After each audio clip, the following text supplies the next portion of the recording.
मैं रेखा गुप्ता ईश्वर की शपथ लेती हूँ कि मैं विधि द्वारा स्थापित भारत के संविधान के प्रति सच्ची श्रद्धा और निष्ठा रखूंगी। दिल्ली को चौथी बार महिला मुख्यमंत्री मिल गई। रेखा गुप्ता ने दिल्ली की मुख्यमंत्री पद की शपथ ले ली। वो बीजेपी सरकार में दूसरी महिला मुख्यमंत्री बन गई।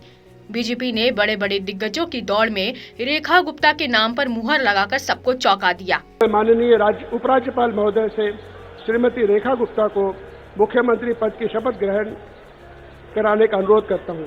मैं रेखा गुप्ता ईश्वर की शपथ लेती हूँ कि मैं विधि द्वारा स्थापित भारत के संविधान के प्रति सच्ची श्रद्धा और निष्ठा रखूंगी।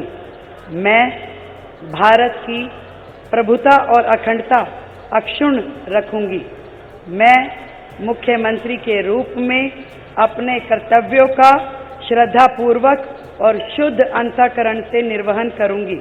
लेकिन रेखा गुप्ता के नाम के ऐलान से पहले कई दिनों तक कई घंटों तक पार्टी में मंथन चलता रहा।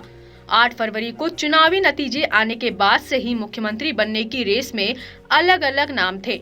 सबसे आगे प्रवेश वर्मा का नाम था, वहीं विजेंद्र गुप्ता, मनोज तिवारी, सतीश उपाध्याय, आशीष सूद भी रेस में थे। लेकिन दिल्ली बीजेपी ऑफिस में केंद्रीय पर्यवेक्षकों की मौजूदगी में सर्वसम्मति से पार्टी विधायक दल का नेता रेखा गुप्ता को चुना गया, जिसके बाद उन्होंने सरकार बनाने का दावा पेश किया। पार्टी के वरिष्ठ नेताओं प्रवेश वर्मा, विजेंद्र गुप्ता और सतीश उपाध्याय ने गुप्ता के नाम का प्रस्ताव किया। विधायक दल की बैठक में पार्टी के सभी 48 विधायक मौजूद थे।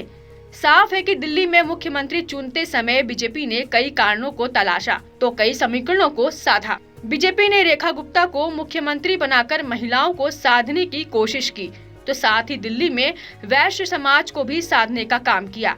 पूर्व मुख्यमंत्री अरविंद केजरीवाल भी वैश्य समाज से ही आते हैं। हालांकि सीएम पद की रेस में सबसे आगे नाम प्रवेश वर्मा का था, क्योंकि प्रवेश वर्मा ने अरविंद केजरीवाल को नई दिल्ली सीट से हराया था। लेकिन उसके बावजूद रेखा गुप्ता ने बाजी जीत ली, क्योंकि रेखा गुप्ता को राष्ट्रीय स्वयंसेवक संघ की पहली पसंद माना जा रहा है।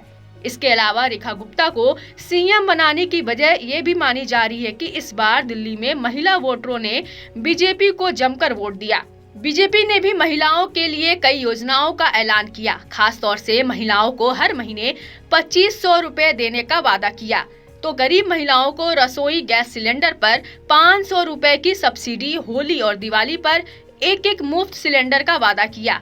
इसके अलावा मातृ सुरक्षा वंदना योजना के तहत गर्भवती महिलाओं को 21,000 और 6 पोषण किट और महिलाओं के लिए मुफ्त बस सेवा की सुविधा का ऐलान किया गया। ऐसे में एक महिला मुख्यमंत्री के तौर पर बीजेपी अपनी योजनाओं को अमली जामा पहनाएगी तो उसके दूरगामी परिणाम भी मिलेंगे। बहरहाल 50 साल की रेखा गुप्ता दिल्ली की नई सीएम होंगी, तो वही दिल्ली की 9वीं मुख्यमंत्री होंगी। मौजूदा समय में रेखा गुप्ता दिल्ली विधानसभा चुनाव में शालीमार बाग सीट से विधायक हैं। विधायक दल की बैठक से पहले आरएसएस ने उनके नाम का प्रस्ताव रखा, जिसे बीजेपी ने स्वीकार कर लिया। प्रधानमंत्री नरेंद्र मोदी, गृह मंत्री अमित शाह, केंद्रीय परिवहन मंत्री नितिन गडकरी और हरियाणा के मुख्यमंत्री नायाब सैनी जैसे भाजपा दिग्गजों ने उनके लिए प्रचार किया।